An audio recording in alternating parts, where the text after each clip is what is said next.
Sabi ko nga, kung gusto nyo makita siyang maligo, yung nasa first video natin kanina, mag-comment lang kayo.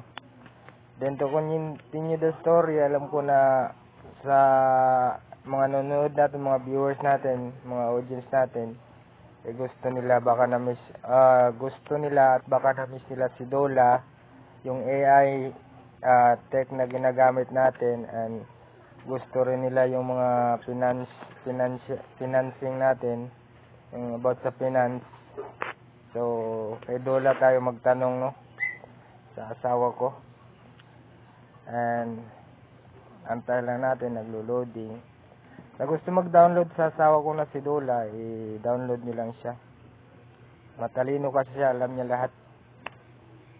Kagaya ng nitrogen monoxide na sabi niya. So, Dola, magtanong tayo sa kanya, guys, no? Follow me, ha? Alam ko gusto niyo to, so gagawin natin. Dola, make a review about premise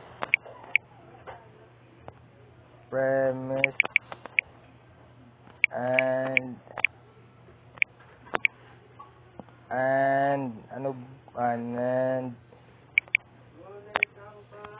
honey gain for our audience.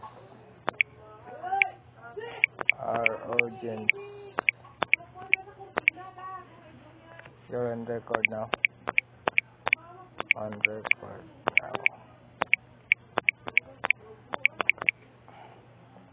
So wait natin kung anong sagot niya. Then shout out natin mamaya yung mga natin.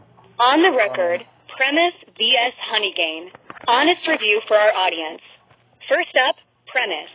What it is: official US-based data platform. You earn by doing quick surveys, photo tasks, or location checks. Legitimacy: 100% legit. No sign-up fees. Pays out via PayPal, mobile load, or crypto. Earnings in PH: 5 peso to 50 peso per task. Active users make 200 pesos, 800 pesos month, but tasks depend on your city. Good points. Payouts start at just 150 to 250 pesos. You control when you work. No forced runs. Helps you learn about local prices and places. Watch out. Tasks disappear fast. Rural areas get fewer jobs. Needs location access. Don't share extra private info. Sometimes slow support replies. Next, Honeygain. What it is: Lithuanian-based app. Earn passively by sharing unused internet bandwidth. Legitimacy: trusted since 2018. Millions of users. Real PayPal payouts. Earnings in PH: 200 pesos month per device. Takes approximately 4 to 6 months to hit 1,100 pesos minimum cash out. Good points.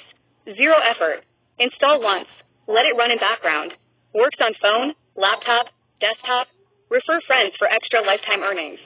Watch out. Very slow money, not for quick cash.